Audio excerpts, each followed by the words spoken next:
Breaking news at 6. Sean Diddy Combs overcome with emotion as he's acquitted of racketeering and sex trafficking charges. The decision met with chaos outside court, with supporters celebrating and others who backed his accusers hoping for a different outcome. I just thought finally something was going to happen for sexual assault survivors. Tonight, what's next for Combs as he's found guilty on 2 lesser charges? Somehow, Puff is the Teflon Don of the music business, and he always gets away. Good evening, I'm Jessica Moore. Just a short time ago, we learned Sean Diddy Combs was denied bail, and a sentencing date was set for October. Earlier today, the verdict brought Combs to his knees as it was read aloud in court. The jury found him guilty on 2 counts of transportation for prostitution, but acquitted him on the top charges of racketeering and sex trafficking. Jennifer Bisram has been outside the federal courthouse all afternoon where crowds have gathered. She kicks off our team coverage here at 6. Jennifer.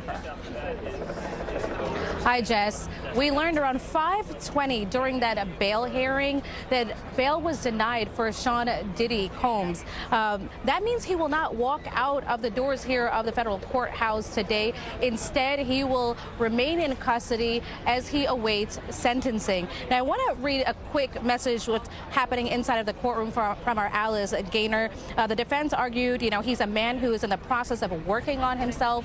He is a model prisoner, but still the judge said the defendant was unable to meet his burden to prove a lack of danger to the community.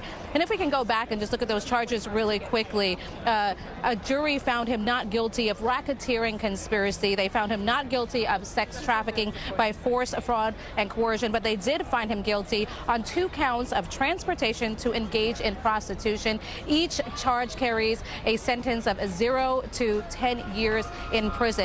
And now, as that verdict was being read in the courtroom today, there was an outburst of emotion from Sean Combs and his family. Sean Diddy Combs was down on his knees with his hands on a chair praying, at one point even pumping his fist as the verdict in his sex trafficking trial was read just after 10 Wednesday morning. Guilty on both counts of transportation to engage in prostitution, not guilty on both counts of sex trafficking by force, fraud, or coercion, and not guilty of racketeering conspiracy.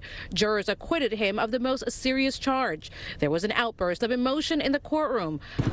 We're happy. Thank you. Charlucci Finney has been in the courtroom for the trial. He says he's Combs' godbrother and best friend. We're happy with the verdict, you know what I'm saying? So we appreciate the jurors taking their time and paying attention to the charges and, the trumped up charges, and they seen it for what it really was. A FRICO wasn't a RICO. Each transportation to engage in prostitution charge carries a sentence of 0 to 10 years in prison.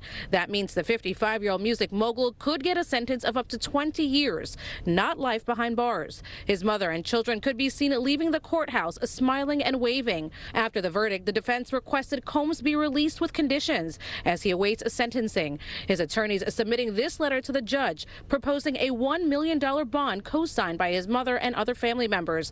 Combs would be restricted to Florida, California, New York, and New Jersey, where he has family and homes, and would surrender his passport. Cassie Ventura's attorney submitted a letter opposing Combs' release, saying he's likely to pose a danger to the victims who testified in the case, including herself, as well as to the community. He just kept his faith in God. He kept his faith in the people and in the judicial system, and he just really happy to get this past him. And the judge says Combs will get 10 months for time served. His sentencing date is October 3rd. Jess? You've been out there all day. Has the mood shifted from after the verdict was read to now knowing he's been denied bail? That's actually a great question. As you know, people were celebrating sort of out here, at times even with baby oil. But since they learned within the last hour or so that bail was denied for Sean Diddy Combs, as you can see, the crowd thinned out a little bit, and it's been pretty much quiet here. You see a lot of the media still here, of course, as well as bloggers from all over. But for the most part, things have been pretty quiet since folks out here learned that bail has been denied. I see Alice Gainer making her way here to the area right now. and maybe she can give us some insight as to what exactly happened inside of the courtroom. Alice Gainer has been inside all day and giving us all of the latest developments in this case. And so if we can, yes, is it okay if we bring in Alice? Yeah. Let's bring in Alice right now, because she, as you know, we've all been relying on Alice Gainer for all her court notes since the beginning of this trial, and she is the one that has been leading the way on this when it comes to exactly what was going on inside of the courtroom. She can give us a better idea of exactly the mood in the courtroom, as well as reaction from Sean Diddy Combs and his family when that verdict was read, as well as when the judge said that his bail would be denied. And hi, Alice. Hi, just got out of the courtroom. Yes, you did. I don't hear anything in my ears, so you'll let me know if the anchors have any questions. I'm going to read from my notes if that's okay. So as we know, bail was denied. An interesting moment, Sean Combs raised his hand while his attorney was speaking. He obviously wanted to say something to the judge. He can't do that. The judge told him he could talk with his attorney. So here's what happened. The bail was denied. The judge said he was talking about the government's submission about mandatory detention because of what he was found guilty of. The judge was talking about that video, the incident from the LA, the Intercontinental Hotel with that abuse. He was talking about what the defense said during the trial about it being domestic violence and how that was not the only act of violence that the defense themselves referenced during this trial. How despite knowing there was an investigation, Combs continued with his violence, and he should have known he needed to stay clean. The most recent example of violence brought up in this trial, the judge noted, was June 2024. He quoted the government letter, "The defendant continues to be a danger to others." The judge said the defendant was unable to meet his burden to prove his lack of danger to the community. The proposed sentencing date will be October 3rd at 10 a.m. The defense wants an expedited sentencing as soon as they can get it. There's going to be a status update hearing on July 8th at noon, a remote hearing for that. And a couple of other things I want to point out really quickly. The judge said to the defense, you would have the burden to establish he posed no danger to the safety of any person and community, and quote, "You full-throatedly in your closing argument told the jury there was violence here, and domestic violence is violence." Wow. So really a long hearing, longer than we expected, because the defense submitted 2 letters to the judge arguing for bail today. This isn't the first time he's been denied bail. The defense spoke for a long time, really trying to make the case that he's a family man. His children are here. Several of the children in the courtroom have no parent right now because their mother tragically passed away a few years ago. The defense attorney, Mark Agnifilo, was saying, "I'm not trying to pull at heartstrings at a time when I shouldn't be pulling at heartstrings," but he did mention that and how the children were there, talking about how Combs is a model prisoner at the MDC, how he came here to New York to surrender, that he is not a flight risk. He turned over his passport. They took his plane away from him. The judge pointed out that when Combs came here to New York, you covered his arrest at the hotel in Midtown. The judge pointed out that in the defendant's hotel room, when it was searched, were items for prostitution.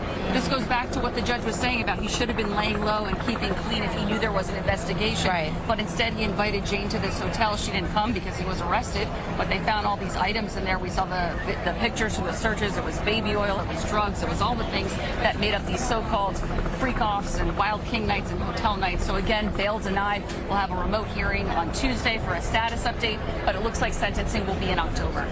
Thank you, Alice. Do we know where he'll be held? Is he still going to be? He's going back to MDC, is my understanding. Okay. And we're waiting to see. The family hasn't left the courtroom, the courthouse just yet. We know they indicated, and the defense indicated they would be speaking later. Sometimes people change their minds, so we'll have to wait and see. All right. Thank you so much, Alice. We'll send it back to you guys in the studio. All right, Jennifer Bisram, Alice Gainer, excellent reporting. Thank you both.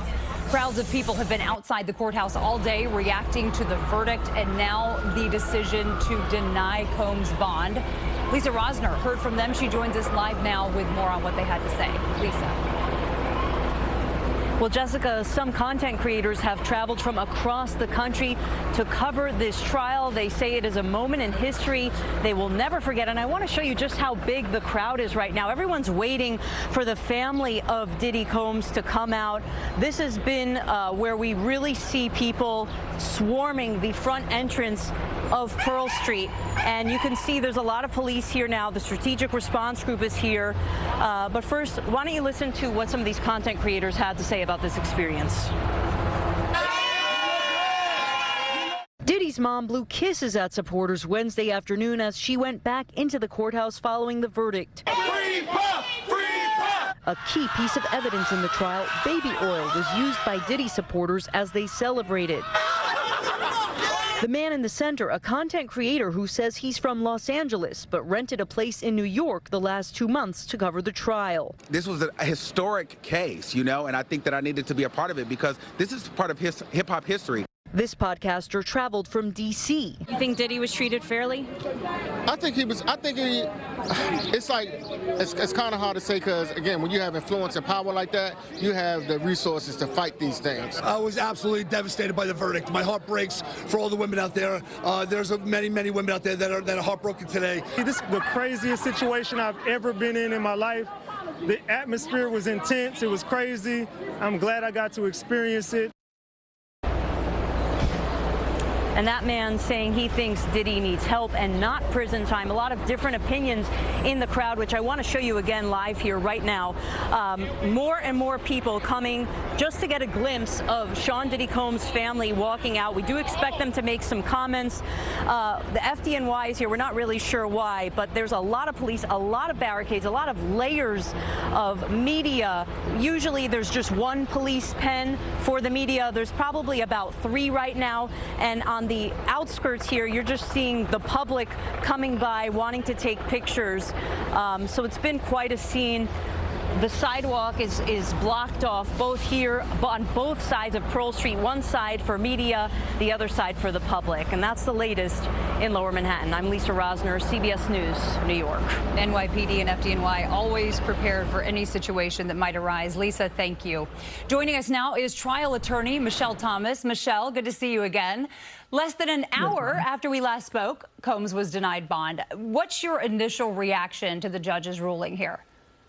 Well, I think the judge did the right thing because remember, the judge sat through weeks and weeks of evidence of Diddy being violent toward various people, exerting coercive control. And while the government failed to prove beyond a reasonable doubt sex trafficking and racketeering, the judge decided that Diddy essentially is still dangerous. And so he weighed whether he was a threat to the community, a threat to potential witnesses, other people around him, and whether he was a flight risk. And so with all the money and the fame and the power, it's not surprising that the judge did err on the side of caution and keep Diddy behind bars. Right. And even a couple of the people who testified said they feared there would be some kind of retribution for what they were telling the court. We know bond is up to the judge's discretion, of course. He said that the defense failed to prove that Combs wasn't a danger. Cassie Ventura's attorney wrote a letter imploring the judge not to release Diddy on bond. In your opinion, how do victim statements factor into a judge's subjective decision? They do factor in, and I do think that the court takes all the circumstances into consideration. And here, the judge cited that one of Diddy's most recent alleged violent acts was just in June of 2024. And even when he was arrested in September when he turned himself in, there were still indications in his room of some of these, the prostitution and those kinds of acts. So the judge said, this is a person who is dangerous. He's not learned his lesson. He hasn't laid low even after the Cassie Ventura video was released previously to the public. And so he cannot be trusted, particularly given the wealth and the fame and the power that he has. And that was exhibited and on display throughout much of the trial. And last question, just quickly, who the defendant is. Did that factor into this at all? I mean, if John Smith was convicted on prostitution charges, would we have seen the same outcome? It shouldn't have factored in, but in this case, the influence that Diddy has, the power and the money that he has could not be overlooked. And that's what the court found would have made it easy for Diddy to be a flight risk or exert control over others and intimidate. Michelle Thomas, thank you so much. You've been an invaluable resource all day long. We really appreciate it. We've been following this case every step of the way. If family members or attorneys speak outside the courthouse, we will bring that to you. And for updates anytime or to look back on our coverage of the trial, go to CBSNewYork.com.